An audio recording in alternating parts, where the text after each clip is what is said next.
C'est parti, alors. Si tu peux partager le doc. Ça va pas tarder.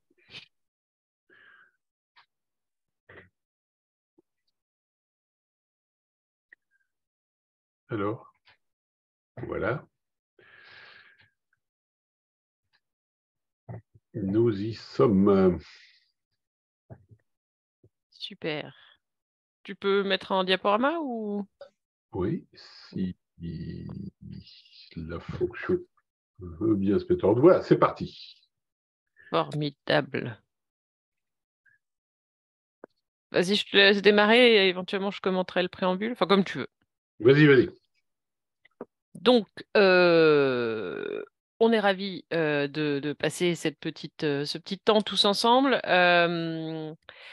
en espérant être rejoints par d'autres, même s'ils sont un petit peu en retard. On voulait faire un petit mot de préambule avec Jean-Pierre.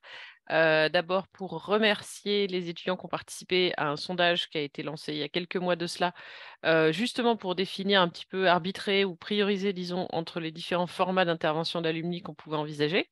Et donc, le format qu'on a ce soir fait partie, enfin, a émergé grâce à ce sondage. Et puis aussi de faire émerger les thématiques sur lesquelles il y avait des attentes, etc. Et donc, cette thématique, elle fait aussi partie des résultats de ce sondage. Également, remercier une équipe d'étudiants qui nous aide justement à communiquer auprès des différents campus de l'Institut et à prioriser les thématiques. Et puis remercier surtout les trois intervenants de ce soir qui sont en lien direct avec la thématique donc de pression sur les ressources naturelles. Vous allez le voir. Ce qu'on s'est dit pour essayer que ce soit plus facile à gérer, c'était peut-être de poser des questions dans le chat. On verra un peu comment ça se passe. Et cet échange est enregistré, donc il sera disponible en replay. Voilà pour cette petite intro. Et ce soir, on a trois intervenants. Donc Raphaël, cofondateur de Noil, qui est diplômé Centrale Lille 2018. William, directeur des opérations chez Recycle Matelas Europe, qui est diplômé Centrale Lille 2011. Et Jean-Pierre, je te laisse présenter Patrick, que tu Oui, connais très bien. oui, bien sûr, puisqu'on a travaillé ensemble pendant de longues années. Donc, Patrick est actuellement en charge des ressources humaines sur le projet de décarbonation, justement, donc complètement impliqué dans ce projet. On charge aussi d'autres projets actuellement, après avoir été DRH de plein de choses chez ArcelorMittal, sur Dunkerque et en France en général. Donc, merci à Patrick de participer. On a également un petit coucou du côté d'ArcelorMittal de deux alumni de Centrale Lille là, qui étaient indisponibles tous les deux, mais qui s'associent à notre démarche. Voilà. Alors, le format qu'on a envisagé avec Raphaël, William et Patrick, c'est donc que chacun leur tour intervienne une dizaine de minutes en ayant des slides que Jean-Pierre va manipuler. Qu'ensuite, on consacre à peu près 5 minutes de questions-réponses au sortir de chaque intervention, en ayant vraiment des questions sur cette intervention particulièrement. Et puis, une fois les trois interventions passées, qu'on puisse échanger avec des questions beaucoup plus générales, croisées, enfin voilà, que le débat soit enclenché et qu'on puisse aller plus loin. Voilà. Et on va commencer avec Raphaël. Eh bien, bah, merci beaucoup. J'espère qu'on m'entend toujours bien. Parfait. Parfait. Merci à vous du coup de me donner la parole.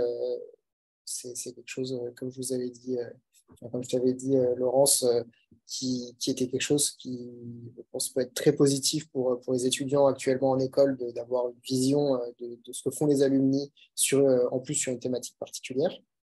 Et donc, je vais essayer de donner un petit peu ma vision sur le sujet du jour, sur la pression sur les ressources. Et je vais commencer rapidement sur la problématique à laquelle nous on fait face avec Noil, en présentant rapidement l'entreprise pour que vous puissiez situer un petit peu plus mes propos. Donc, nous, on est face à un problème qui est aujourd'hui le fait qu'il y a 38 millions de véhicules de roues thermiques en Europe. Donc, tout ce qui va être scooter, moto. Et la réglementation actuelle européenne tend à bannir tous ces véhicules de la route d'ici à 2030-2035, ce qui nécessitera du coup de mettre ces 38 millions de véhicules à la benne d'ici 10 ans, et ce qui va du coup engendrer un désastre économique et écologique, alors que la majorité de ces véhicules sont tout à fait roulants, que ce soit avec leur moteur thermique ou bien le châssis qui est encore en très bon état. Face à ce problème, du coup, si tu peux passer la slide, s'il te plaît.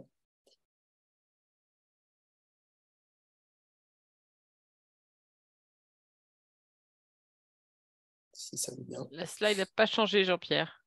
Oui, oui, mais C'est bon. elle ne voulait pas, excusez-moi. Super. Donc, face à ce problème, nous, Noil, on se place en tant que rétrofiteur. Donc, qu'est-ce que c'est le rétrofit? On vient récupérer des véhicules thermiques. Donc, nous, on est sur le marché du 2 roues, mais ça peut s'appliquer aussi à la voiture, au camion, au bus. On prend ces véhicules thermiques, on les convertit en véhicules 100% électriques, ce qui permet de contourner la restriction des véhicules thermiques sur l'ensemble de ces véhicules-là, et de continuer à faire rouler des véhicules qui sont tout à fait en état de rouler, avec l'impact écologique et économique le plus faible possible, tout en ayant un impact social maximum. Donc, bien sûr, on va aller fabriquer une batterie, on va avoir un certain impact au niveau des ressources, au niveau d'émissions de gaz à effet de serre, mais qui sera toujours la solution la plus écologique pour passer à un parc 100% électrique. Encore une fois, que ce soit pour le 2 roues ou pour la voiture. Et ça représente aujourd'hui un marché d'à peu près 10 milliards d'euros sur l'ensemble du parc européen. Et derrière, comme je vous disais, donc ça permet de rouler dans les zones à faible émission en France, de rouler partout en Europe d'ici 10 ans, et ensuite d'avoir aussi certains avantages au niveau du prix, avec le prix de l'essence qui augmente et qui continue à fluctuer, et qui ne devrait pas s'arrêter d'ici là, et d'avoir aussi pour le client final une valeur de son véhicule qui ne décroît pas, parce qu'on le voit déjà sur le marché des grandes villes en France. Les scooters thermiques aujourd'hui sont très difficiles à revendre. Donc, quelqu'un qui a acheté son scooter 5 000 € il y a 3 ans se retrouve avec un scooter qui vaut plus que 500 000 € parce que personne en veut. Donc, on essaie de vraiment donner une autre solution aux utilisateurs à travers le rétrofit. Si tu peux passer la slide, s'il te plaît. Merci. Et donc, la solution, c'est quoi? C'est un kit qui va être plug and play sur le véhicule. On va du coup développer le kit chez Noil. On va ensuite l'homologuer. On vient ensuite produire le kit, l'envoyer chez le garage qui va convertir le véhicule. Et le véhicule ressort 100% électrique, avec une conversion qui a été fortement simplifiée et industrialisée, ce qui permet de faire la conversion en 24 heures, ce qui est économiquement viable par rapport au coût de la main-d'œuvre, et qui est aussi beaucoup plus facilement entendable par le client, qui est une opération qui est quand même très rapide. Voilà, si tu peux passer la slide d'après, s'il te plaît. Et du coup, j'en ai parlé un petit peu tout à l'heure, mais le client va faire à la fois des économies, va avoir une simplicité d'utilisation au niveau des restrictions réglementaires, va pouvoir doubler la durée de vie de son véhicule, avoir de meilleures performances, ne pas avoir de vibrations, et surtout agir pour la planète, que ce soit du fait de passer à un véhicule électrique, qui, malgré les émissions de gaz à effet de serre par rapport aux éléments neufs qu'on doit produire, sont quand même moins polluants que de continuer à rouler avec de l'essence, et aussi d'éviter de mettre à la casse un véhicule qui peut continuer à rouler, et ensuite d'importer des véhicules électriques qui sont majoritairement fabriqués en Asie et qui sont ensuite transportés en bateau jusqu'à chez nous, vu qu'aujourd'hui, malheureusement, la grosse partie du marché, en tout cas de ce qui est compétitif et de ce qui se vend en Europe, c'est des véhicules asiatiques, vu que les constructeurs européens aujourd'hui ont beaucoup de mal à prendre le pli. Et en plus de ça, on en reparlera tout à l'heure, mais la grosse majorité des composants des véhicules électriques, même s'ils sont assemblés en Europe, viennent d'Asie. Donc, on a quand même un gros impact là-dessus. Ouais, donc c'est tout pour la partie Noil. Je veux bien que tu remettes la slide juste avant pour pouvoir, merci, pour pouvoir illustrer certains propos que je vais continuer à dire. Donc, voilà, donc ça c'était pour la partie Noil, pour mon projet que j'ai développé avec 2 de mes associés depuis maintenant presque 4 ans. Qui se place dans une plus grande globalité sur un challenge qui m'était personnel, mais aussi avec mes associés, avec beaucoup de personnes que je connais aussi, qui est d'avoir un impact sociétal et au niveau des ressources et au niveau écologique qui soit positif grâce à mon métier. Et c'est quelque chose que je retrouve aujourd'hui, sur lequel je continue à travailler parce que c'est pas non plus facile tous les jours d'être toujours très vert de ce côté-là. Mais c'est quelque chose sur lequel on doit continuer à travailler. Et donc pour ça, pour avoir vraiment un impact positif, moi de ce que de ce que je vois et de ce que j'ai identifié, c'est qu'il y a vraiment 3 gros secteurs, 3 gros éléments qui peuvent jouer là-dessus. C'est avec le secteur public, avec le gouvernement, on voit qu'il pousse à éviter l'utilisation d'énergie fossile, qui pousse les véhicules thermiques en dehors des villes, qui va pousser aussi à faire plein d'autres choses en dehors de la mobilité pour pouvoir aller vers des énergies plus vertes, d'avoir moins de pression sur les ressources. Il va y avoir le secteur privé aussi, donc ce que j'appelle secteur privé, c'est les entreprises privées. Donc je m'inclus dedans avec des démarches qui sont vertueuses, et aussi au niveau des individus, donc nous au quotidien à la maison, d'avoir une démarche plus écologique. On l'a vu cet hiver, il y a eu beaucoup d'efforts qui ont été faits aussi bien dans le secteur privé qu'au niveau des individus pour faire des économies d'énergie. On voit que ça fonctionne. Donc voilà, de continuer comme ça. La difficulté, c'est que ces 3 secteurs doivent être en symbiose, et pour que ça fonctionne bien, il faut qu'ils aillent tous dans le même sens. Et donc, si à votre échelle, au niveau de l'individu et dans le secteur privé ou public, en tout cas dans votre métier, si vous arrivez à allier les deux, ça fait déjà 2 forces qui vont dans le même sens, et ça peut aller très vite. Donc moi, j'ai choisi un combat qui me parle. J'adore la moto, j'adore la voiture, j'adore toute la partie technique, ingénierie. J'ai toujours voulu travailler dans un métier technique, et donc c'est pour ça que je me suis dirigé vers la moto électrique, et avec une dimension la plus vertueuse possible, qui est le rétrofit que je vous ai présenté. Donc je vous ai aussi déjà parlé du fait que si on veut développer quelque chose encore plus côté industriel, mais même sur la data aujourd'hui, on le voit, côté data center, l'utilisation d'Internet, ça consomme énormément. De toute façon, dès qu'on fait quelque chose, dès qu'on bouge le petit doigt, ça consomme quelque part. Alors, ce n'est pas un problème en soi. Le problème, c'est de le faire de manière déraisonnée. Et on le voit, si je reprends l'exemple du rétrofit, si on met tous les véhicules à la benne et qu'on en fabrique des nouveaux, c'est utiliser les ressources de manière déraisonnée. Mais sinon, si tout le monde fait attention et tout le monde recycle, réutilise, rétrofit, si tout ça est fait de manière intelligente, on a des ressources pour durer des milliers d'années, et il y aura absolument aucun problème. Voilà. Après, je parlais des difficultés de faire ça.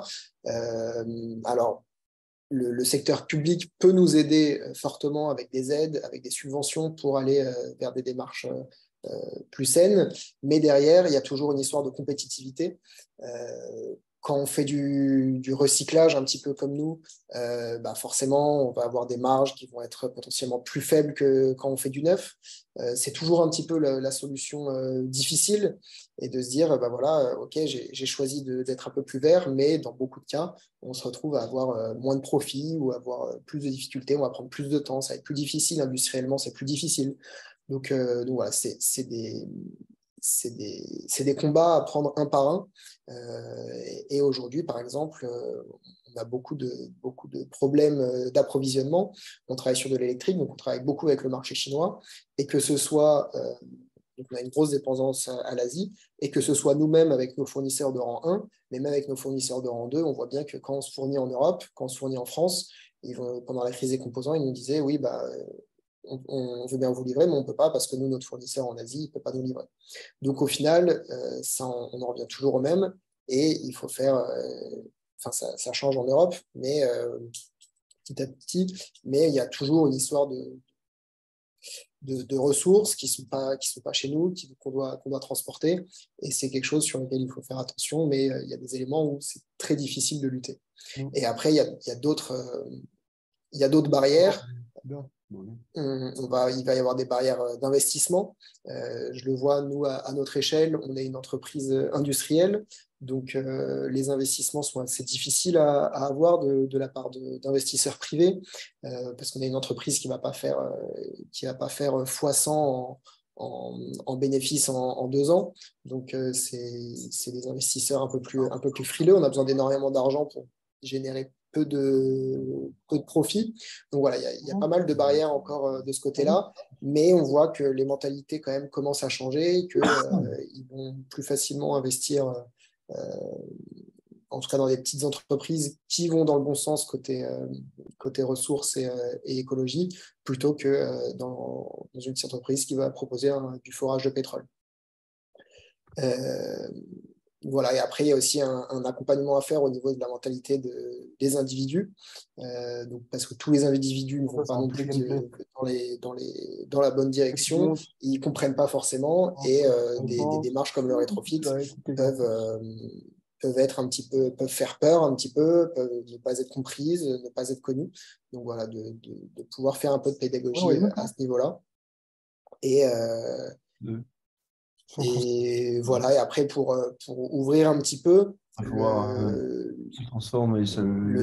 monde du rétrofit peut vraiment s'appliquer là à la mobilité, comme je vous ai présenté, mais ça peut s'appliquer aussi à beaucoup de domaines qui peuvent du coup, c'est plus que du recyclage en fait, parce qu'on vient pas détruire pour refabriquer, on réutilise directement. On peut le retrouver dans l'aviation, on peut le retrouver dans du high-tech, dans de l'industrie. On peut par exemple retransformer une usine. On peut, sur du high-tech, il y a des entreprises qui développent des produits qui, lorsque les composants sont obsolètes, peuvent être changés. C'est des solutions qui existent et qui peuvent être mises en place. Pas toujours les plus intéressantes économiquement, mais c'est aussi là l'objectif de travailler en symbiose, le public, le privé et les individus, pour que ça le devienne et que ça ne devienne plus que les seules solutions pour avoir un impact sur les ressources les plus faibles possibles. Voilà. Merci beaucoup, Raphaël. De rien. Je propose que peut-être les uns les autres qui ont envie de te poser des questions, profitent des 5 minutes qui viennent, soit pour ouvrir le micro et les poser via le micro, soit dans la discussion. Et en attendant que des questions arrivent, moi j'en ai une pour toi, parce que justement sur la slide que Jean-Pierre a mise à l'écran, il est noté batterie et moteur produits en France. Et du coup, effectivement, quelle est la quote-part de... Enfin, voilà, qu'est-ce qui est produit en France? Sur quoi est-ce que vous êtes dépendant, comme tu le disais, du marché chinois des composants, etc., etc. Et est-ce qu'il y a un moyen de travailler à ce qu'il y ait une filière, à tout le moins européenne, avec moins de dépendance à la Chine? Alors, aujourd'hui, là où on est très dépendant de la Chine, mais de l'Asie au global, c'est principalement les batteries.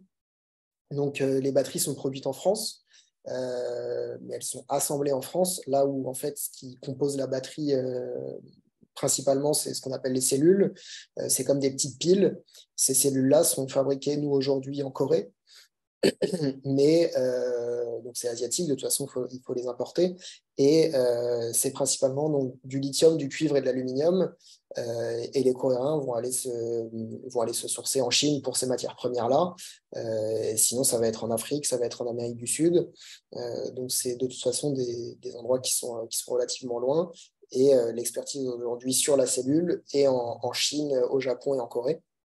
Ce qui est en train de changer, c'est que l'Europe est en train de s'équiper en moyens industriels pour pouvoir faire aussi de la production de cellules, et du coup ramener ramener cette activité en Europe. C'est aujourd'hui ce qui pollue aussi énormément lors de la fabrication.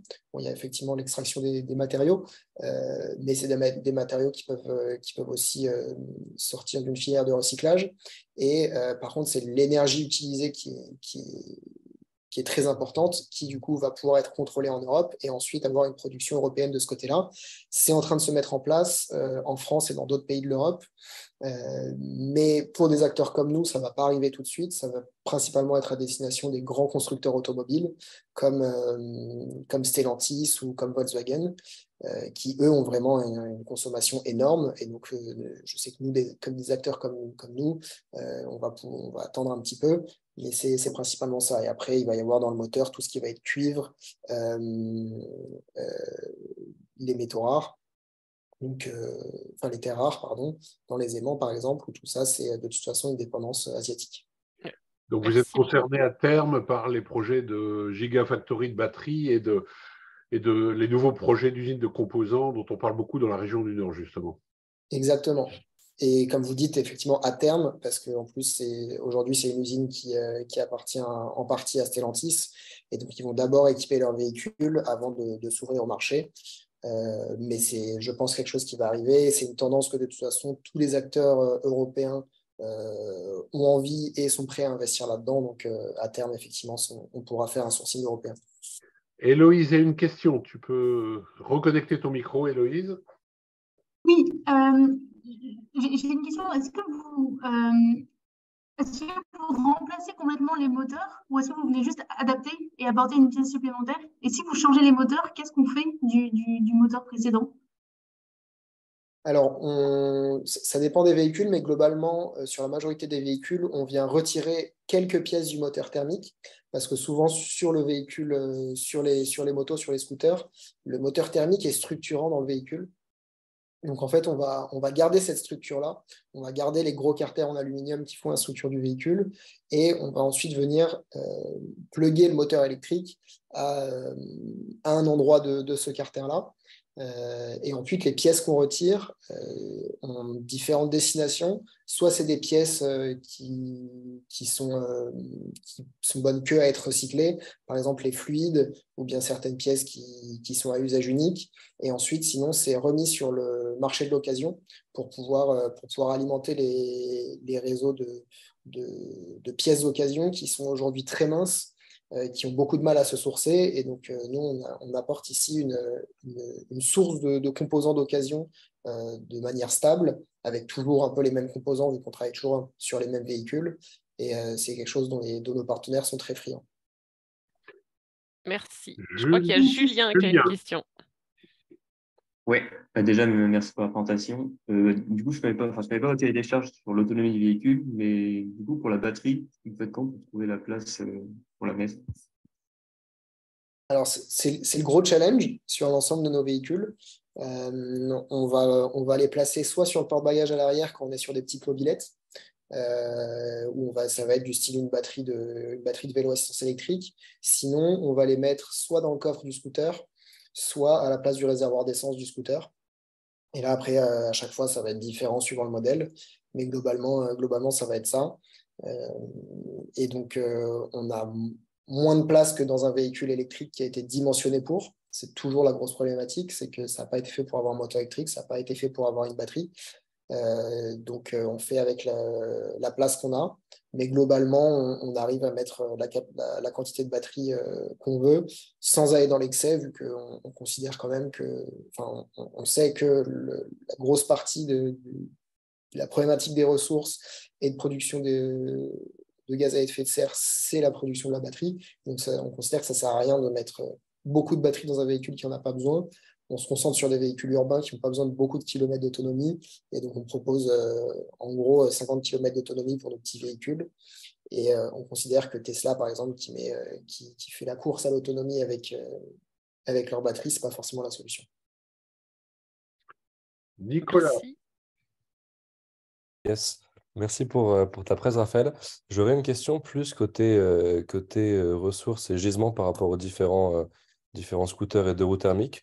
Où est-ce que vous les récupérez et quel circuit vous utilisez? Est-ce que c'est des particuliers ou autres? Alors, donc nous, on a deux business models. On a un business où en fait, c'est le client qui vient avec son véhicule, on l'électrifie sur place et il repart avec son véhicule. Donc là, on n'a pas besoin d'aller chercher le véhicule, on a besoin d'aller chercher le client. Et après, quand un client n'a pas de véhicule et qu'il veut un véhicule, c'est globalement principalement Le Bon Coin. Franchement, c'est principalement ça.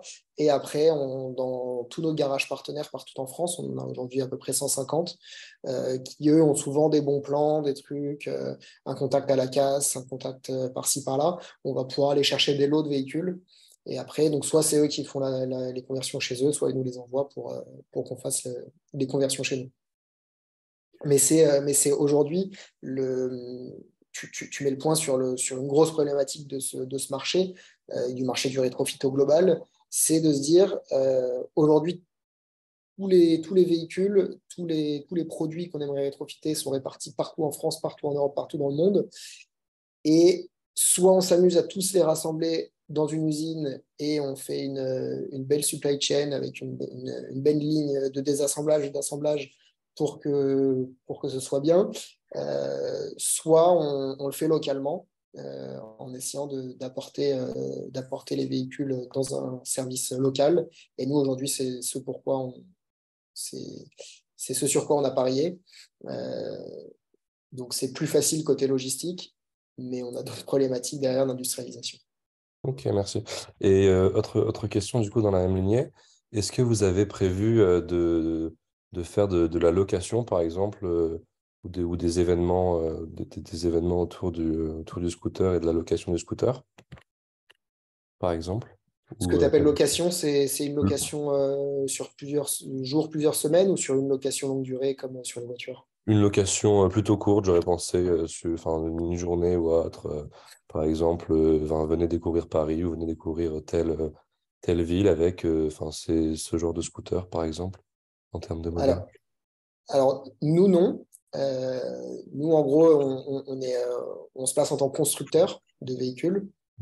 Donc, ce n'est pas vraiment nous qui, derrière, allons utiliser ces véhicules pour des événements, pour de la location. Par contre, on a certains partenaires, certains clients professionnels qui, eux, nous achètent des véhicules ou font transformer leur flotte de véhicules pour derrière faire des événements, pour derrière faire de la location, des tours dans Paris, des tours dans des vignobles.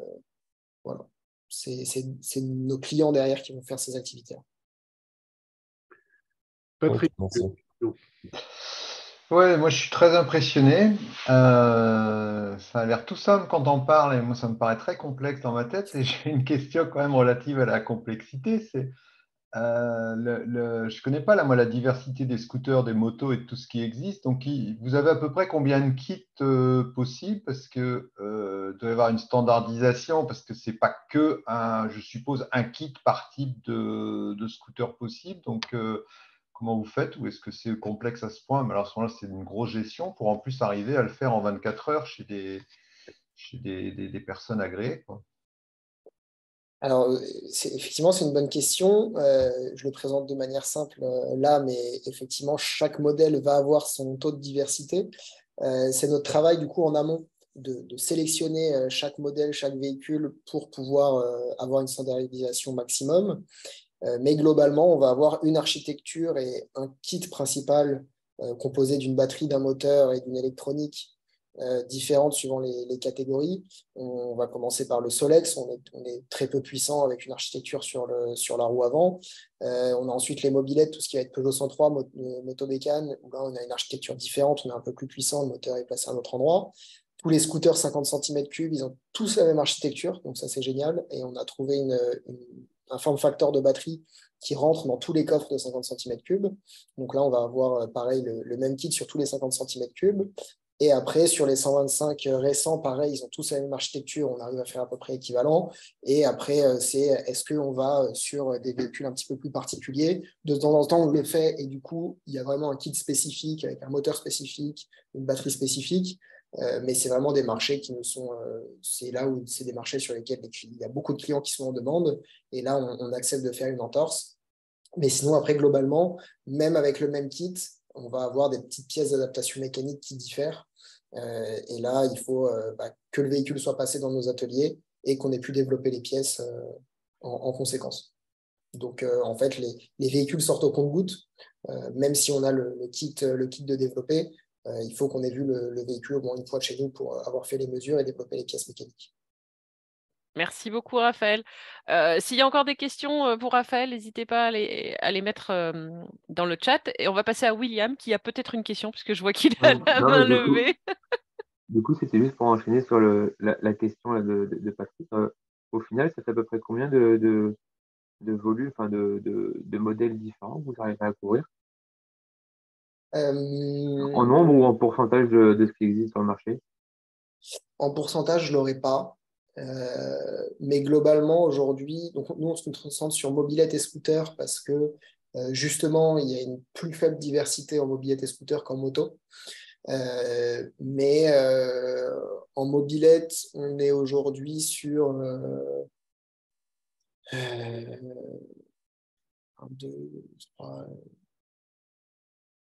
une dizaine de modèles avec 2 architectures différentes. En scooter, globalement, 50 cm3, on peut couvrir vraiment tous les scooters 50 cm3 récents depuis le début des années 2000. Aujourd'hui, on est en train d'homologuer 40 modèles de chez Piaggio d'un coup.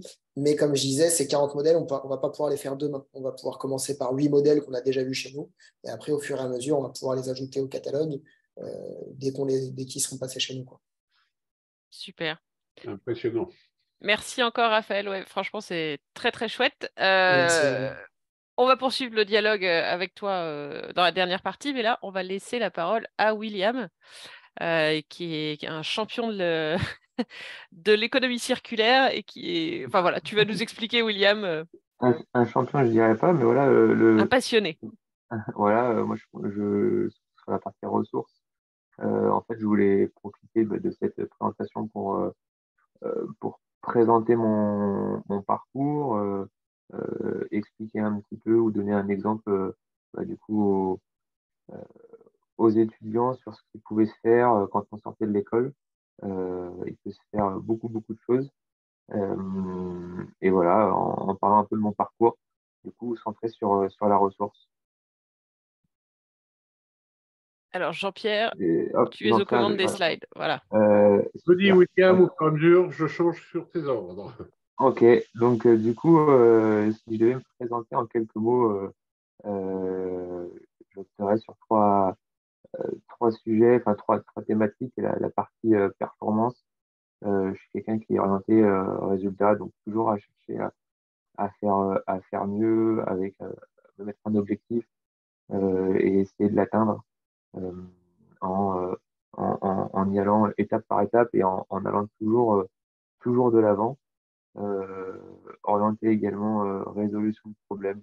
Moi, ce qui me plaît, c'est vraiment être face à un sujet et puis essayer de trouver des solutions pour avancer en essayant avec méthode, décortiquer le problème et proposer une solution. Ça peut être pour moi, ça peut être pour mes équipes, ça peut être pour un client ou pour l'entreprise. Et ensuite, le dernier volet, c'est le volet plutôt management, et j'irais même plus loin que le mot management, plutôt en leader. Et on pourra échanger sur la différence entre manager et leader. Mais l'idée, c'est j'aime bien me positionner pour emmener des équipes propres, pour emmener des personnes vers ce que je pense en tout cas être la bonne direction. Ça peut être les objectifs de l'entreprise, ça peut être chez un client pour emmener le client, les équipes du client vers une meilleure solution, voilà, un nouveau projet. Et en fait, j'ai voulu apporter cette slide en premier plutôt que de parcourir un CV en mode classique. J'ai fait Centrale-Ville, je suis allé à tel endroit, à tel endroit. Parce que je pense que ce qui est important aussi quand on se présente, c'est vraiment un message pour les étudiants, quand on se présente en entretien, en tout cas, moi, ce que j'attends, ce que j'ai appris aussi, ce que j'ai pu voir, c'est que c'est super important de parler de vous, pas forcément pour réciter un livre, pas forcément pour réciter un parcours qu'on voit sur un CV, mais vraiment d'apporter vos caractéristiques, qu'est-ce que vous allez pouvoir apporter et comment vous vous résumez en quelques mots. Je veux bien la slide suivante, s'il te plaît. Voilà. Alors, du coup, on revient sur le parcours. Du coup, il se veut plutôt circulaire, hein. J'ai commencé chez Total du coup, dans la partie exploration de production en tant qu'ingénieur en tant qu'ingénieur en installation pétrolière. Euh, comment je suis tombé là-dedans? Il y a un, un ancien alumni Total, enfin un alumni, un Total qui est venu à l'école. Il a présenté tous les projets qu'on pouvait faire, des énormes projets. Donc, vraiment en tant qu'ingénieur, en tant qu'une personne qui aime la technique, je me suis dit c'est génial, faut que j'essaye. Donc, j'ai fait un stage, euh, j'ai fait ensuite un master sur le sujet. Et je me suis dit allez, on y va. Et je regrette pas, c'est une très belle aventure. Ensuite, je me suis concentré sur la partie plutôt performance. Je voulais rentrer en France, aider les industriels. Donc, j'ai travaillé chez OPO, c'est un tout petit cabinet en excellence opérationnelle. Alors, je suis pas resté très longtemps. J'ai fait uniquement 8 mois que 8 mois là-bas, mais voilà, 8 mois assez intenses, avec des grosses journées. Et en fait, le rythme, avec beaucoup de déplacements, c'était pas, voilà, ça collait pas avec mon choix perso.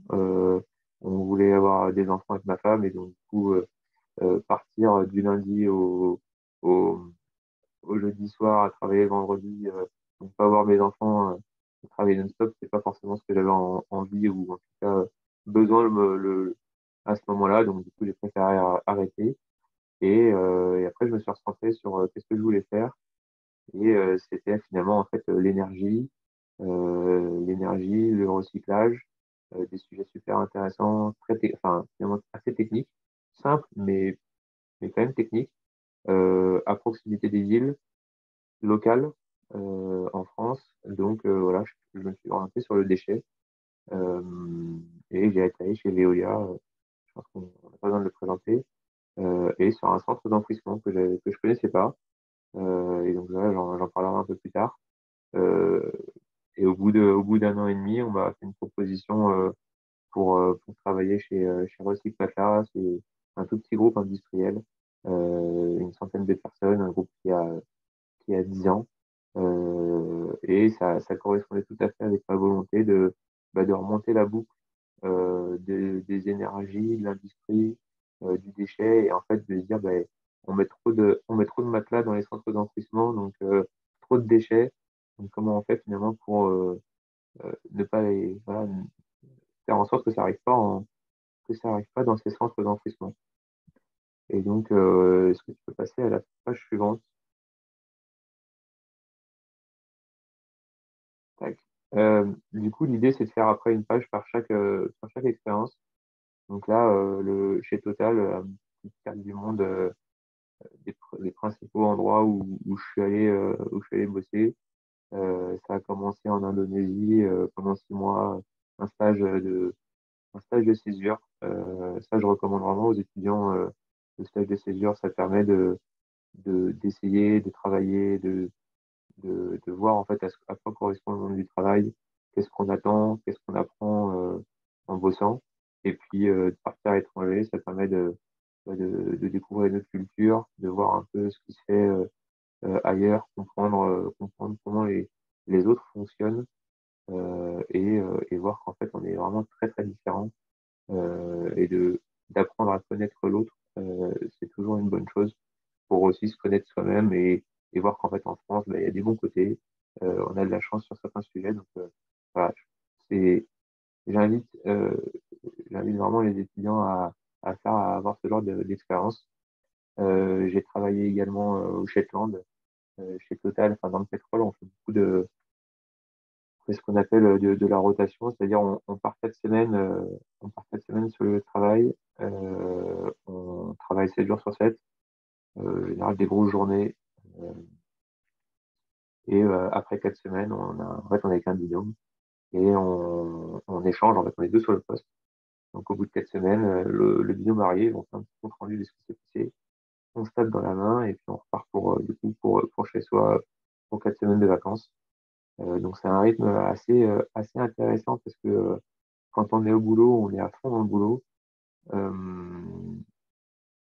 On n'a vraiment rien à faire d'autre que travailler, ni la bouffe, ni le linge, ni les cours, tout ça. Ah, attendez, excusez-moi.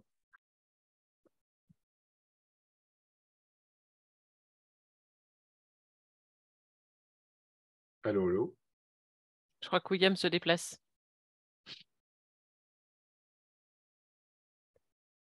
Excusez-moi, petit problème avec les enfants, je me déplace, désolé. Et donc, de parler sur le rythme de la rotation, en fait, ouais, c'est des moments c'est super intense.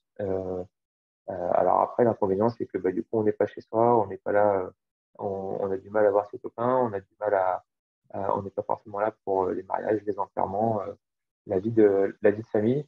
Mais c'était une bonne expérience en tout cas à faire en étant jeune. Et puis, on est au plus près en fait de l'industrie, de la ressource.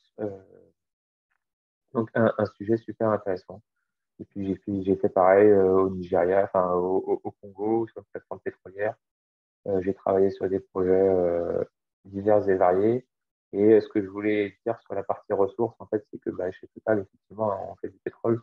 Donc, c'est un sujet qui est très important. Je pense que il faut pas, euh, il faut pas se dire Total, ils font du pétrole, le pétrole, c'est mauvais.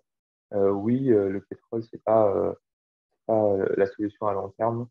Ça a beaucoup aidé. Je pense que c'est important aussi de ne pas forcément boycotter Total comme a pu le faire, on a pu voir les polytechniciens, les différentes grandes écoles le faire. Je pense que c'est pas la meilleure solution. Pour moi, intégrer une entreprise aussi comme Total, c'est aussi arriver à faire changer les choses de l'intérieur parce que ça ne changera pas tout seul. Et en mettant en fait de la bonne intelligence, en sachant dire non justement ensuite en disant voilà, je suis pas d'accord ou on peut faire mieux. Euh, c'est aussi comme ça qu'on peut faire changer les choses. Moi, j'ai déjà dit non plusieurs fois à mon chef en disant non, je suis pas d'accord, qu'il voulait soit truquer un résultat pour un appel d'offres ou de dire on va torcher parce qu'on va produire plus alors qu'en fait ça avait aucun sens. Enfin voilà, c'est aussi une façon de s'engager, même en rentrant chez Total. Enfin, voilà, je voulais vraiment le souligner. On peut faire changer les choses de l'intérieur et justement, si personne ne le fait, on aura du mal à changer. Et puis après, une société comme Total, il faut se dire que oui, elle fait des super profits, elle gagne beaucoup d'argent, surtout en ce moment parce qu'il y a eu un gros travail sur justement des économies pour rendre des projets plus rentables. Et en même temps, c'est ça qui fait la force de frappe pour développer la batterie en achetant les sociétés, en fait, les leaders, et avec une énorme manne financière, d'arriver en fait finalement à faire avancer le sujet de l'éolien, du solaire, de la batterie. Donc c'est peut-être pas la meilleure solution, mais c'est peut-être une solution. Tac, super, slide suivante. Chez OPO, du coup, c'était de l'excellence opérationnelle. Ce que j'ai beaucoup appris, c'était sur la partie en fait performance, savoir se structurer. C'est super important euh, d'avoir de la méthode. En tant que consultant, en fait, moi j'étais avec des gens qui étaient exceptionnels. Les gens, à la fois en technique que humain, c'était vraiment des gens très inspirants. Ils ont des connaissances sur tous les métiers. Ils savent à la fois prendre de la hauteur pour conseiller un directeur et en même temps discuter avec un opérateur. Donc en fait, la proximité avec le terrain, c'est super important. Et en fait, en tant que consultant, on travaille pareil énormément avec des grosses journées de 8h à 2h du matin pendant toute la semaine. On bosse, on bosse. C'est pas quelque chose qu'on peut faire toute sa vie. Enfin, en tout cas, moi, c'est pas ce que je pense. Enfin, je ne conçois pas qu'on puisse le faire tout le temps. Par contre, on, on met un gros coup de boost, on apprend beaucoup, on apprend à se structurer, à savoir penser, à savoir à savoir aussi expliquer ses idées et arriver à convaincre les gens. Donc ça, c'était une très bonne expérience. Alors moi, c'était un petit cabinet, j'ai pas d'avis sur les très gros cabinets de consulting. En tout cas, c'est vraiment une super expérience. L'idée, c'est quoi derrière aussi l'excellence opérationnelle, c'est identifier finalement quand on fait quelque chose, les Moudas. Hein, les Moudas, c'est toutes les pertes de temps, tous les gâchis. Euh, et les gâchis, c'est vraiment dans le sujet de la ressource, que ce soit du temps, que ce soit de l'énergie, de l'argent. Il faut identifier où est-ce qu'on en perd pour justement les réduire. Et c'est aussi une façon de gagner en efficacité et de jouer sur la partie ressources. Parce que on sait que les ressources ne sont pas finies. Et donc, du coup, c'est super important de gagner en efficacité pour mieux les utiliser. Et puis, le fait de faire de l'excellence opérationnelle et cette partie consulting, l'idée, c'était quoi aussi? C'était d'améliorer, en fait, les industriels français à être plus performants et donc, du coup, gagner en rentabilité, pouvoir exister et développer l'industrie en France. William, juste un petit commentaire sur le timing. Attention. Ouais. Parce que ton parcours est vachement intéressant. Mais du coup, j'ai un peu trop parlé. Non, vas-y, continue. Eh ben, super, slide suivante, alors on enchaîne. Et il en reste deux, je pense. Alors, il en est juste avant. Ah, j'en ai passé deux. Ouais. Oh, pardon. Voilà, du coup, le monde du déchet, je voulais faire une slide là-dessus aussi super importante. J'ai découvert le monde du déchet et les centres d'enfouissement, je n'avais jamais visité. Donc, du coup, j'ai travaillé dedans pendant 1 an et demi. C'est quelque chose qui est très impressionnant et je pense que c'est un sujet où il faut arriver à sensibiliser tout le monde sur justement le tri à la source. Il n'y a rien de mieux pour pas que ça arrive ensuite dans les centres d'enfouissement. Il faut qu'on réduise tous les déchets. Donc, depuis que je travaille, le moindre truc que jette à la poubelle, je me dis, mais pourquoi, quoi? Enfin, pourquoi j'en suis arrivé là? Pourquoi j'en suis arrivé à produire autant de déchets? Et donc, du coup, ça permet de se rendre compte qu'on produit beaucoup de choses, qu'on jette beaucoup de choses et de savoir où ça va aller. En fait, ça va pas juste dans les incinérateurs et ensuite ça part en fumée. Ces fumées, en fait, il faut les traiter. Ça demande beaucoup d'énergie, ça demande ensuite ça reste du déchet. Tous les déchets sont pas brûlés. Il y en a qui vont en centre d'enfouissement. On remplit un volume, là, comme vous voyez la photo du milieu. Ça, en moins d'1 an, c'est rempli en fait de déchets et ça peut aller jusqu'à 30, 40 mètres de haut. Et ce qui est super important aussi, c'est que les centres d'enfouissement, c'est pas sexy, encore moins si on l'a à côté de chez soi.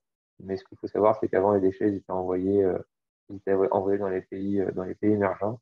Et je pense que il faut être conscient de si on produit nos déchets, c'est à nous de les gérer. Donc, si c'est à nous de les gérer, on est obligé d'avoir des centres d'enfouissement, en tout cas à côté de chez nous. Donc, il faut aussi accepter d'avoir ce genre de choses. Et si on n'est pas d'accord, il faut justement travailler à la source avec justement le recyclage, le consommer moins ou consommer mieux en tout cas. Voilà. Et le dernier, le dernier poste, donc aujourd'hui, j'étais précédemment, j'étais responsable d'exploitation et on m'a proposé un poste de directeur des opérations chez Recyc Matelas. Recyc Matelas, c'est une toute petite, c'est un petit groupe on est 100 personnes. Sur les 100, en fait, on est 90%, c'est des opérateurs, donc il nous reste une dizaine de personnes à faire tourner le groupe. On a plusieurs sites en France. La filière du recyclage, en fait, elle a été créée par la personne qui est tout à gauche, Jérémy Selbon. C'est pas c'est pas le même nom de famille que Raphaël, mais presque. Enfin bon, là, ils ont créé en fait en avance de phase par rapport à la législation de ce qu'on appelle la REP, c'est en fait finalement l'organisation de la filière de recyclage. Donc c'est un sujet qui est super intéressant, c'est de dire finalement les matelas, plutôt que de les envoyer dans les centres d'enfouissement, on va les enlever et on va essayer de les démanteler pour séparer la matière et arriver à la recycler. Donc aujourd'hui, on peut pas dire qu'on réutilise tout. Il y a déjà une partie qui est envoyée dans chez les industriels justement pour faire des nouveaux produits. Nous, on travaille pour développer encore des nouveaux produits, faire de cette matière première, secondaire, finalement, une nouvelle vie. Alors, soit avec des nouveaux matelas, mais ça reste infime. On vient de racheter une entreprise qui s'appelle Ecomatelas, qui justement recomplexe la mousse pour faire des nouveaux matelas. Et ensuite, en fait, on voit que une vraie boucle circulaire, ça serait de les réutiliser, mais c'est très difficile. Donc, au moins, on va refabriquer des nouveaux matériaux, donc des panneaux d'isolation phonique ou des matelas, par exemple, pour des animaux, hein, pour des vaches, là, par exemple, avec du latex.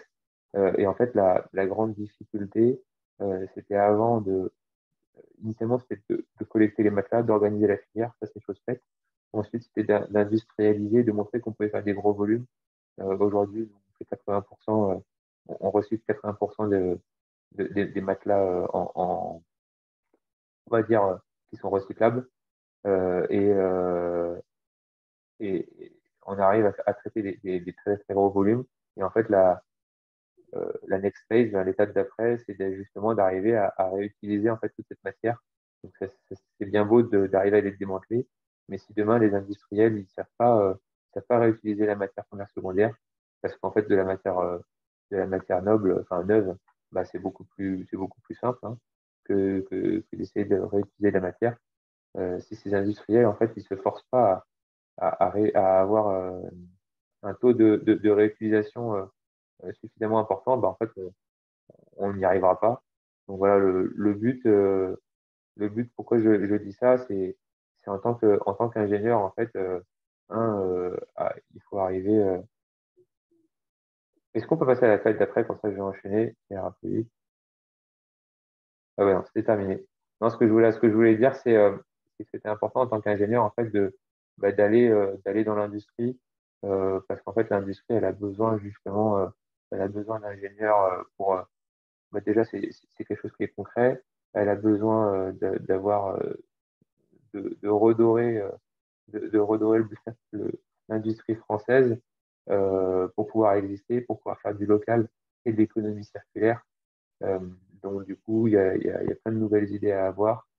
Raphaël, justement, avec son entreprise, arriver à faire en local du rétrofit pour éviter d'importer. Et puis, c'est super important aussi de se dire, finalement, je fais vraiment quelque chose de concret et pas juste développer une deuxième application en soft, mais plutôt mettre les mains à la fin dans le cambouis et vraiment créer quelque chose, créer de la valeur voilà, française. Merci beaucoup, William. Est-ce qu'on a des questions justement pour toi sur tout ça? Je crois que le message sur l'industrie est très clair et sur le besoin que les industriels ont d'avoir des talents ingénieurs, notamment Centrale Lille. Et moi, je rebondis sur ce que tu as dit tout à fait à la fin, effectivement. Il y a à inventer des circuits de recyclage ou de mise en place d'économie circulaire dans des domaines quelquefois tout à fait improbables. Je pense que les matelas, à un moment, ça a dû être considéré comme improbable. Je lisais pas plus tard que ce matin dans La Voix du Nord, édition de Dunkerque, un bel article sur une belle association dunkerquoise que, au passage, j'avais l'occasion de présider il y a une dizaine Ecopal, qui met en place toute une réflexion pour créer une filière de recyclage des EPI, équipements de protection individuelle, en particulier casques. Donc il y a des tas de choses à faire. Il y a une économie d'ailleurs qui va se générer de toute cette action. Des questions? Je ne vois pas de petites mains se lever. Peut-être Héloïse. Ah si, Héloïse, parfait. Merci beaucoup pour votre présentation. Et c'est un parcours hyper intéressant, le passage de Total jusqu'à finalement le recyclage de matelas. J'avais une question concernant la partie chez Veolia, le site d'enfouissement de déchets. sans rentrer trop dans les détails, comment ça fonctionne un site pareil et c'est quoi l'avenir de ce genre de site? Alors, ce qu'on peut aller sur la page, il y a un petit schéma. En fait, un centre d'enfouissement, ce qu'il faut savoir, c'est que c'est vraiment un cache-misère. Hein, parce qu'en fait, qu'est-ce qu'on fait? On va utiliser un site alors plutôt propice en termes de géologie. On va utiliser de l'argile. En fait, on va faire une sorte de cuvette. Ce qu'on voit, hein, on va faire une cuvette en argile pour rendre imperméable la zone, parce que si les eaux touchent, ensuite, après, elles peuvent polluer les nappes phréatiques.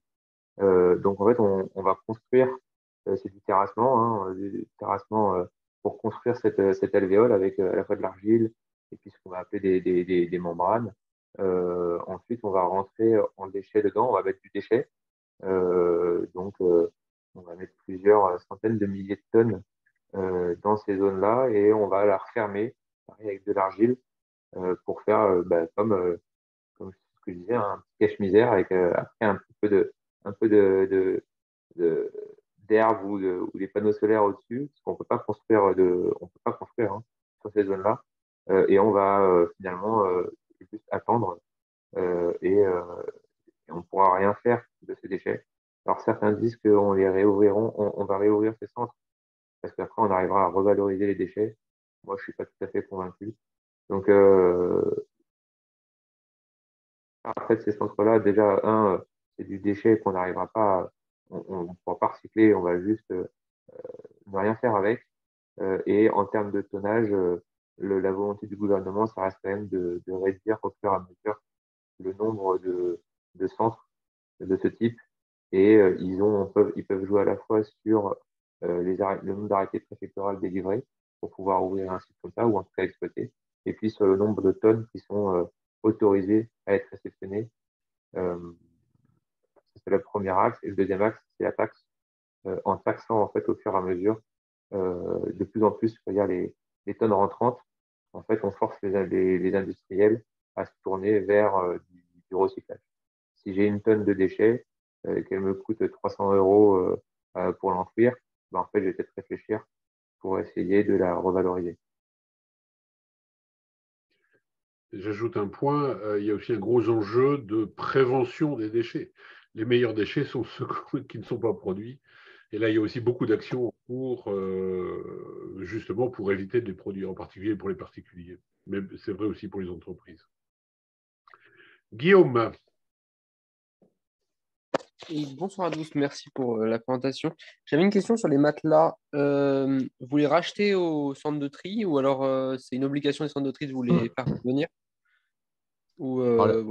Quelle est la démarche? C'est une bonne question, quel est le business model, hein. En fait, la filière, elle est organisée, elle est gérée par un éco-organisme qui s'appelle Éco-Maison. Globalement, comment ils se financent? Quand on achète un œuf, il y a une écotaxe. Le client paye une écotaxe et cette écotaxe sert à financer en fait la seconde, le recyclage. Donc cette écotaxe est collectée par l'éco-organisme qui ensuite nous paye pour recycler les matelas. Je ne sais pas si ça répond à toute la question. Oui, c'est ça, non, je voulais savoir comment était financé le tri, comment vous arriviez à aller chercher les matelas, parce que ça a quand même un coût de faire ça, quoi. Voilà. Et, Après, nous, toute la filière est organisée. En fait, hein, c'est pas, nous, on ne va pas les chercher. Globalement, on a répondu à un appel d'offres. Il y a trois appels d'offres différents. Un pour la partie collecte, un pour la partie tri et la partie transport. donc, si je peux rebondir, cet organisme, en fait, il va trier tous les déchets et il va les redistribuer en fonction des entreprises qui veulent les En revaloriser. fait, globalement, il y a des bennes qui sont mis dans les déchetteries, dans toutes les déchetteries de France, pour les matelas et tout ce qui va être déchets d'ameublement, donc les chaises, les canapés, etc. Ces bennes sont envoyées dans les centres de tri. Les centres de tri, vont trier d'un côté le bois, d'un côté les matelas, et puis ensuite les indésirables. Et nous, les matelas seront ensuite acheminés chez nous et on va les démanteler pour après justement essayer de revaloriser la matière. Super, c'est très clair. Merci beaucoup, William. On va passer la parole à Patrick. Et là aussi, on va Voilà, je s'attaquer vais à un parler projet de de décarbonation. quelque chose de très différent des deux autres présentations. Le projet de décarbonation d'ArcelorMittal Dunkerque. Donc, moi, ça fait un peu plus de 30 ans que je suis dans cette entreprise, qui a changé plusieurs fois de nom. Donc, j'ai quasiment passé toute ma carrière chez ArcelorMittal, autour du site de Dunkerque, avec un rayon d'action qui était plus important, avec deux grandes parties. Donc, j'ai démarré comme ingénieur en production, donc justement sur les hauts fourneaux, donc qui sont assez au cœur du sujet que je vais vous présenter, puisque c'est l'outil qui est amené à disparaître, puisqu'il est intrinsèquement carboné. Et puis depuis 20 ans, dans la fonction ressources humaines, donc, où j'ai occupé un certain nombre de responsabilités. Voilà, donc ArcelorMittal en deux mots, donc la fonction d'ArcelorMittal, c'est de produire un acier sûr et durable. Et l'acier, on ne s'en rend pas forcément compte, mais là, je suis chez moi, rien qu'en ouvrant les yeux, je vois des tas de choses qui sont en acier. Et c'est vraiment un matériau de la vie courante et qui présente l'intérêt d'être recyclable. Et on dit même recyclable à l'infini. Bon, ce qui est vrai, mais qui est parfois compliqué à mettre en œuvre. Je vais en parler un peu. Donc ArcelorMittal, c'est un groupe mondial dans l'acier et pour une part dans les mines, dans 60 pays. Voilà, 168 000 salariés. Donc des chiffres, tout est colossal dans la sidérurgie. Et donc moi, dans le domaine où je travaille, on fabrique des bobines en acier, donc des aciers plats, donc à destination de l'automobile, à la fois les carrosseries, donc les pièces d'habillage et puis les pièces de structure, dans le bâtiment et puis de manière générale dans l'industrie, toutes sortes d'objets, et y compris les aciers pour emballage. Donc, c'est tout ce qu'on fabrique dans ArcelorMittal France, sachant que l'élaboration de l'acier se fait sur le site de Dunkerque. Caractéristique du groupe, c'est finalement, il y a énormément de recherche dans l'acier, parce que c'est un matériau c'est un matériau à la fois banal, mais en constante évolution. Et on ne fait pas du tout les mêmes aciers maintenant qu'il y a 5 ou 10 ans. Et ça a permis des progrès importants, par exemple dans la sécurité automobile, hein, dans les pièces de structure qui permettent maintenant d'avoir des 5 étoiles au crash test. Donc il y a des petites merveilles de technologie qui se cachent derrière ça. De même que c'est une merveille de technologie d'avoir un acier qui permet d'ouvrir une boîte de conserve sans se déchirer et en se coupant facilement. Donc voilà. C'est des petites merveilles de la vie courante, mais derrière, il y a du boulot d'ingénieur, de recherche et c'est des sujets très technologiques. En fait. Deuxième chose, c'est la part de la digitalisation. Donc, on est très, très investi dans la digitalisation. Alors, le sujet qui est en lien avec les ressources, c'est que la sidérurgie est le plus gros émetteur industriel de CO2 en France. Alors, il y a quelques graphiques sur les côtés, je ne vais pas y attarder longtemps. Il y a des légendes qui ont disparu, donc je renverrai une version propre. Le copier-coller a été tragique, même s'ils avaient demandé de garder le format. Donc, l'émission de CO2 en France, donc l'industrie représente 16%, donc c'est la partie du camembert qui est vers entre 2 heures et 4 heures. Le principal émetteur d'industrie, c'est le transport à 42%. Voilà. Et il y a également qui est notable, c'est le chauffage résidentiel qui est à 15%. Et donc, sur ces 16% de l'industrie, la sidérurgie représente 23%, donc c'est la partie orange du camembert. Donc 23% de 16% du CO2 produit en France.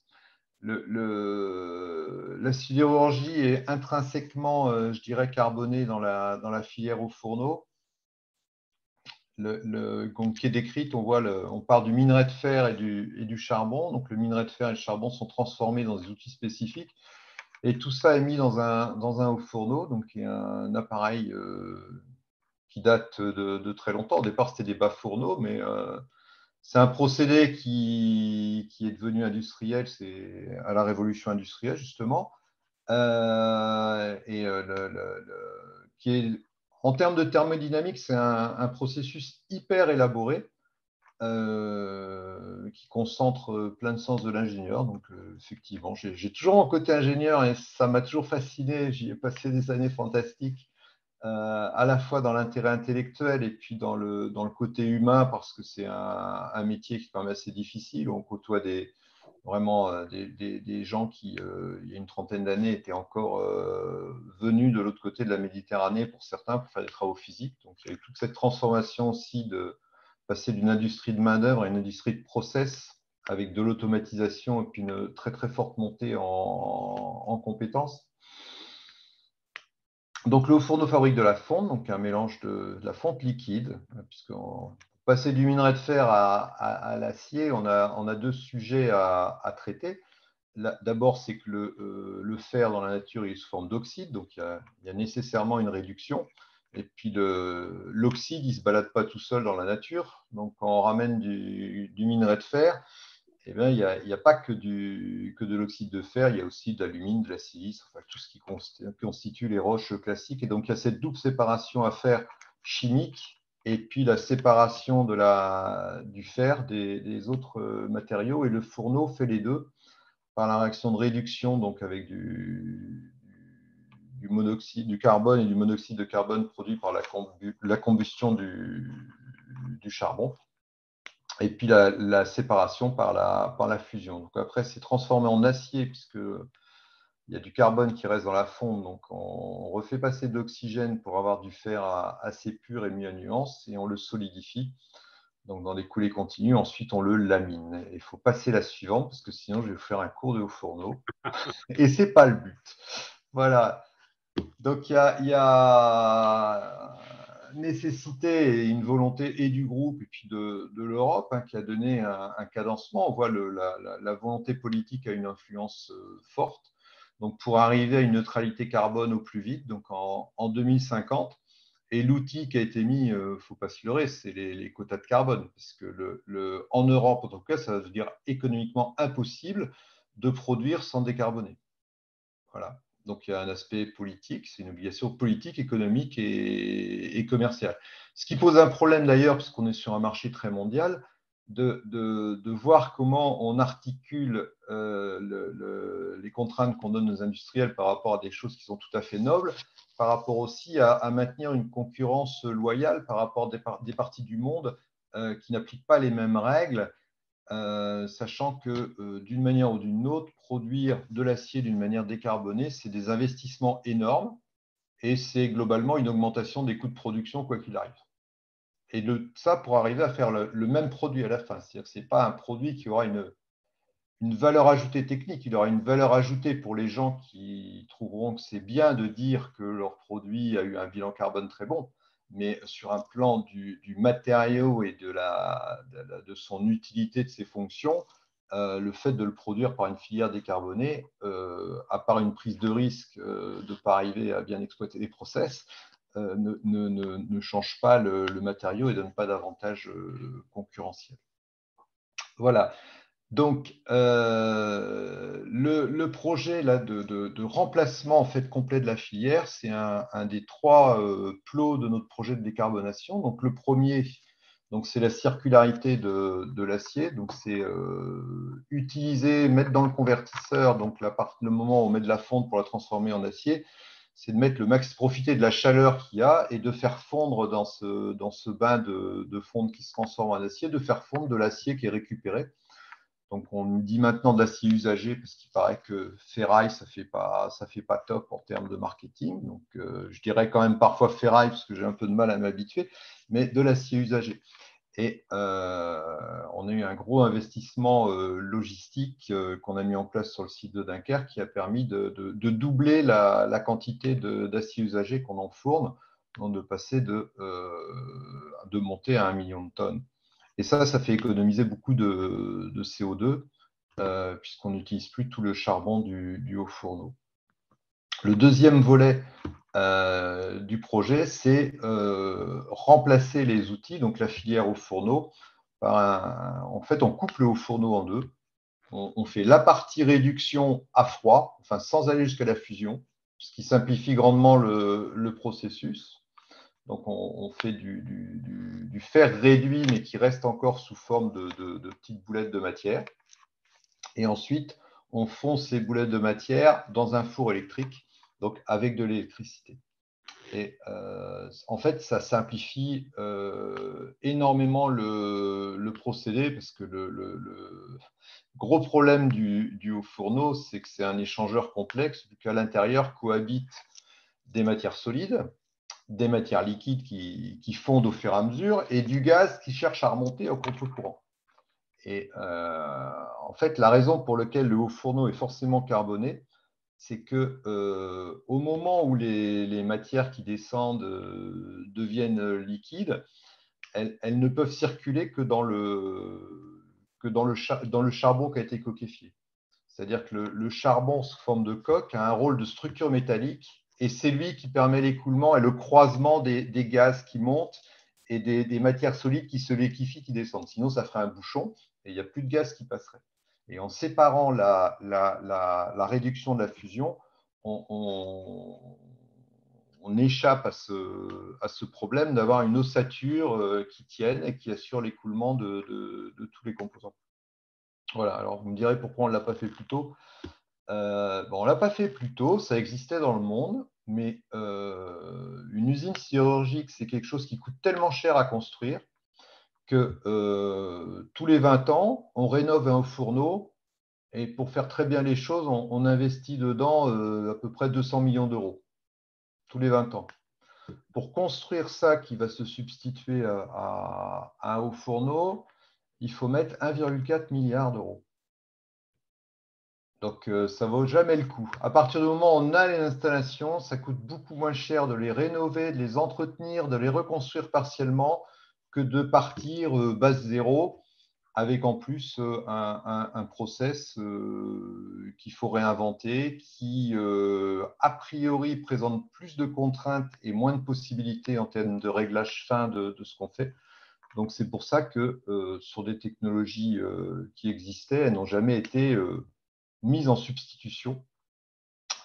Voilà. Puis le troisième volet du plan, c'est que malgré tout, on produit toujours du carbone, ne serait-ce parce que les électrodes des fours électriques, c'est du carbone, donc on produit quand même du carbone gazeux, etc., etc.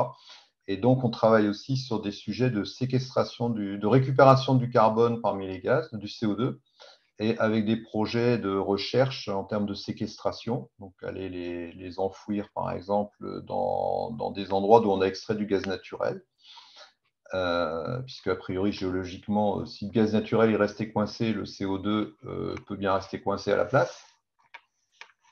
Et puis des projets de réutilisation, donc de refaire de la chimie à partir du CO2 en l'associant à d'autres technologies et d'en refaire une matière première, donc une circularité vers l'industrie chimique. Voilà, donc c'est des projets colossaux, et c'est construire une usine dans l'usine sans arrêter l'usine. Donc en termes d'ingénierie, c'est aussi un projet assez colossal. En termes de gestion du changement aussi, puisque il y a une reconversion d'un certain nombre de salariés à faire, sachant qu'on va démarrer les nouveaux outils avant d'avoir arrêté les anciens. Donc, non seulement il faut avoir tout un plan de reconversion, de formation, mais en plus, il faut garder des gens, il faut démarrer les nouveaux outils en trouvant des ressources temporaires et en ayant laissé suffisamment de personnes expérimentées qu'il faudra renforcer pour faire tourner les anciens outils. Voilà. Donc, si tu peux passer la suivante, parce que je vois le temps qui tourne. Donc, en gros, sur un plan technique, je l'ai dit, on remplace au fourneau convertisseur par tour de réduction direct. Donc, il y a un échangeur beaucoup plus simple, puisque le minerai est sous forme de petites billes, comme des billes d'argile avec lesquelles, ou de verre dans lesquelles on jouait dans la cour de récré. Donc, évidemment, ça s'empile bien dans le réacteur. Le gaz, il est produit par le gaz naturel, donc le gaz réducteur, par la combustion du gaz naturel. Donc, on a du CO encore, mais on a beaucoup d'hydrogène, donc d'H2O. Et comme il n'y a rien qui fond, le gaz passe très facilement et il rentre à cœur des boulettes de minerai. Et sans changer la géométrie de la boulette, la réduction se fait. Et ensuite, donc, on met tout ça dans un four électrique où on peut remettre à nouveau de l'acier usagé. Et on obtient la fusion. Et après, on repart dans la filière classique, donc de mise à nuance de l'acier, puisqu'on doit régler la métallurgie de matière très fine, donc dans des outils spéciaux, et puis dans la solidification, etc., etc. Tu peux passer la suivante, Jean-Pierre. Alors, en niveau de transition énergétique et matières premières, alors le charbon, on va énormément diminuer. Alors, dans un premier temps, à l'horizon 2027-2028, on traite la moitié de l'usine. C'est-à-dire qu'on arrivera à arrêter un fourneau. Il y aura une deuxième tranche à faire en 2050 pour avoir implanté totalement ces outils-là. Donc, on va diminuer de 53% les charbons. Alors, quand on regarde en plus, le minerai de fer, le charbon, ce n'est pas un matériau rare. C'est-à-dire qu'on n'est pas pénurique. Bon, il y a des fluctuations de cours, etc. Il y a des problèmes quand il y a une mine en Australie qui est inondée. Mais on n'était pas en situation pénurique de charbon. L'électricité, on va multiplier par 2,5, puisque donc, il faut énormément d'électricité pour les fours électriques. On va passer de 180 MW à 400 MW. Et le gaz naturel, alors, qui maintenant devient une ressource un peu plus fluctuante et plus rare de par la géopolitique, on va multiplier par 14, avec à terme l'idée de remplacer le gaz naturel par de l'hydrogène vert, ce qui va encore augmenter le besoin en électricité, puisque je pense qu'on ne sait à peu près pas faire de l'hydrogène sans électricité. Alors, Dunkerque, c'est un endroit qui est très bien placé pour faire ça, puisqu'on est à côté de la centrale nucléaire de Gravelines, qu'à terme, il est prévenu de construire 2 EPR à Gravelines. Donc, on devrait avoir un accès à l'électricité suffisant et aussi pour développer d'autres projets de transition énergétique, notamment de la production d'hydrogène. Le gaz naturel, on est au débouché de l'artère des Hauts-de-France, donc qui vient des champs pétrolifères, des champs de gaz norvégiens. Il y a également un terminal méthanier. Donc, on a accès à ça à des prix, par contre, qui sont très incertains. Et avec tout ça, donc on doit baisser la production de CO2 de 36%, puisqu'actuellement, on est à 12 millions de tonnes de CO2 par an. Il faut avoir, en ordre de grandeur, une usine comme l'usine de Dunkerque. Donc, il y a 2 grosses usines comme ça en France, Dunkerque et puis l'usine à Fos-sur-Mer qui est un peu plus petite. On produit à peu près 16 000 tonnes d'acier par jour et c'est un peu plus de 2 fois le poids de la Tour Eiffel. Ce qui est quand même… dès qu'on parle de chiffres et autres, on est dans un gigantisme phénoménal. D'ailleurs, si vous avez l'occasion de venir visiter, c'est toujours intéressant.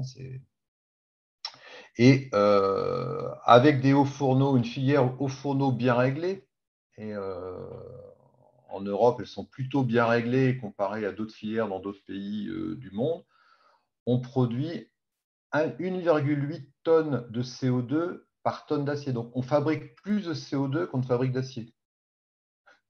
Voilà, donc on est sur des volumes très conséquents. Et certaines usines plus vieilles ou moins bien exploitées, c'est le double en fait. Donc on est à l'optimum thermodynamique voilà, actuellement. Donc on est au bout de l'évolution d'un outil et on est devant un changement en rupture, mais qui est une aventure passionnante. Voilà. Donc, il y avait des alternatives au projet, mais elles n'ont pas été retenues. Faire uniquement de l'acier à partir d'acier recyclé. Alors, je vais passer vite parce que je vois l'heure qui tourne. Et c'est la slide suivante.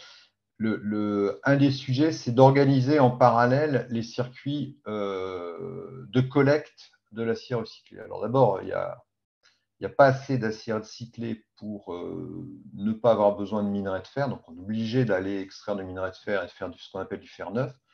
Mais il y a un paradoxe, c'est que finalement, la zone Europe exporte son acier usagé et qu'il est très peu utilisé et qu'il est renvoyé vers des pays à bas coût de moins neuf parce que le problème, c'est le tri. Et en fait, il y a énormément de choses qui se jouent. Tout à l'heure, William parlait des centres d'enfouissement de déchets. Un des problèmes, parce que l'acier usagé, quand on l'appelle une ferraille, c'est considéré comme un déchet, même si on l'appelle de l'acier usagé, mais les circuits de collecte font que c'est souvent très mélangé. Et pour pouvoir faire de l'acier de qualité avec de l'acier usagé, il faut avoir des catégories de céréales, il faut s'assurer que l'acier il est rarement tout seul. Par exemple, nous-mêmes, on le revêt avec de l'étain ou avec du zinc, mais il peut être associé à plein d'autres choses.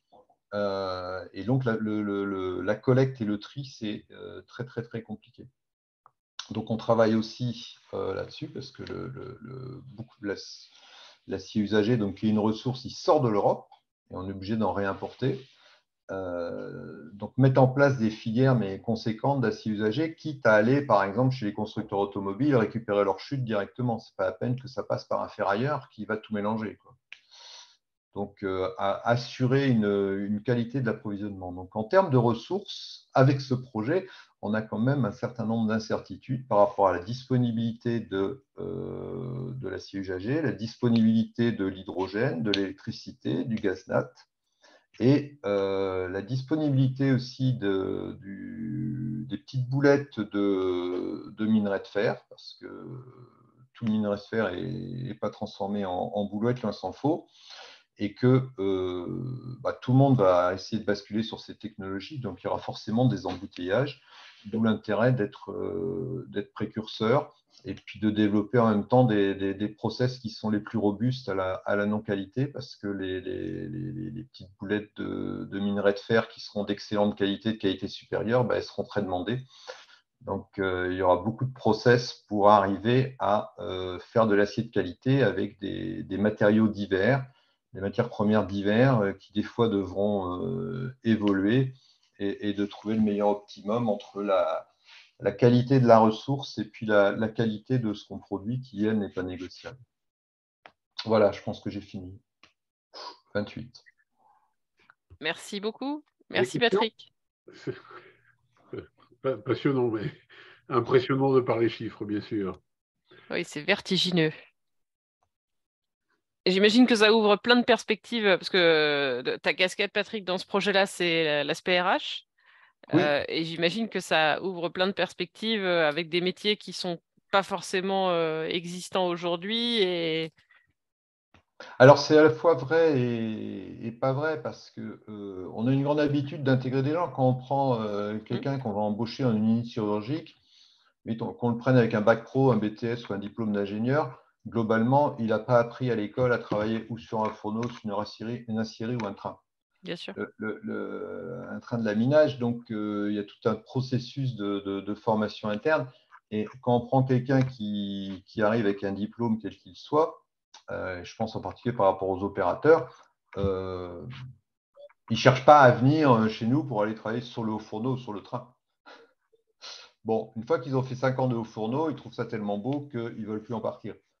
Et pareil pour ceux qui sont sur le train à chaud, qui sont à la scierie. C'est-à-dire qu'on a des métiers qui marquent profondément une culture de l'outil. Et le problème, ce n'est pas de se dire qu'on est capable ou pas de former quelqu'un pour changer de métier, c'est que la personne, elle n'a pas envie de changer de métier. Par contre, il y a beaucoup de recrutement, Patrick. Je pense qu'il y a beaucoup de recrutement d'ingénieurs en particulier pour mener à bien ces projets sur le plan ingénierie. Tout à fait. On a une équipe ingénierie dédiée où on est déjà 38 personnes et qui doit encore grandir, sans compter tous les organismes spécialisés dans l'ingénierie qui travaillent sur les études détaillées. On est à une échelle de projets qui dépasse tout ce qu'on n'avait jamais fait sur cette usine, à part les phases de construction. Donc oui, on a recruté pas mal de gens qui étaient spécialisés dans la gestion des gros projets. Est-ce qu'il y a des questions ? Alors, je sais qu'il y avait aussi on parlait en se connectant avec Raphaël, des opportunités aussi qu'il y a chez Noil. Alors, c'est des entreprises de dimensions complètement différentes et des métiers très, très différents. Mais Raphaël, si tu veux en dire 2 mots. Oui, volontiers, merci. Effectivement, c'est à destination un peu de tout le monde. Nous, on est constamment à la recherche de stagiaires et d'alternants, mais aussi de postes à pourvoir en CDI, que ce soit pour des jeunes ingénieurs ou enfin, même pas que des ingénieurs, mais aussi des personnes confirmées. Donc voilà, il ne faut pas hésiter à me contacter ou à regarder sur le site internet les offres qu'on a. Ok. Voilà. Et même si dans 1 an, il y a quelqu'un de Centrale-Lille qui vous dit je cherche un stage et que vous pensez que ça peut l'intéresser, on sera toujours à la recherche d'un stagiaire ou d'une alternance. Ouais. Voilà. On a atteint le... Mm. On s'était dit qu'on terminerait à 20h30, donc je suis désolée, on est un peu à la bourre. Je ne sais pas s'il y a des questions, sinon peut-être Jean-Pierre, est-ce que tu peux mettre l'ultime slide de la présentation? Alors, attends, j'ai coupé trop vite. Je m'y mets. Puisque le principe des rencontres de ce format-là, c'est qu'on en fasse assez régulièrement. Et donc, pour vous annoncer que la prochaine rencontre de ce type-là, elle a lieu en fait lors de l'AG de Centrale Lille Alumni. Donc, cette assemblée générale va avoir lieu samedi 1er avril au matin à l'école. On pourra même y manger le petit déjeuner et le déjeuner sous forme de buffet. Et lors de cet AG, on va faire une thématique sur un sujet encore complètement différent, l'ingénieur et la santé, avec les témoignages de 2 alumni centraliens qui ont fondé des entreprises dans le domaine de la santé. Donc Antoine Noël qui a créé Japet Médical et Johan Kalkman qui a créé Lifeis. Je crois que Johan il était dans la même promo que Raphaël, si je ne dis pas de bêtises. La même promo que, non pas Raphaël, que William, qui a dû nous quitter pour contrainte familiale. Donc voilà, n'hésitez pas côté étudiant à faire tourner l'info. Le QR code fonctionne si vous voulez vous inscrire. Merci beaucoup en tout cas à Raphaël, à Patrick, et puis par la pensée à William qui nous a déjà quittés pour s'occuper de sa petite famille. Et puis merci aux étudiants. Désolé d'avoir pris du retard. Du coup, on a vu que certains se sont déjà déconnectés, mais on essaiera de mieux tenir le timing la prochaine fois.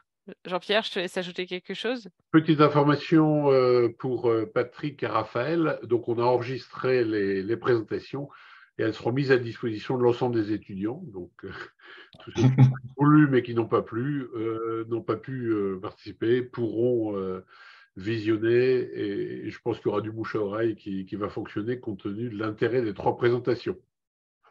Et on va faire tourner les profils LinkedIn pour ceux qui cherchent des stages, des alternances, des jobs, etc. etc. Super. Merci beaucoup, merci à vous. Voilà, merci à tout le monde. Bonne soirée. Donc, rendez-vous le 1er avril et après les suivantes, ça va suivre au mois d'avril et au mois de mai. Merci beaucoup. Bonne soirée à tous. Merci beaucoup. Au revoir. Merci beaucoup. Merci, au revoir. Merci beaucoup. Au revoir. Merci, au revoir.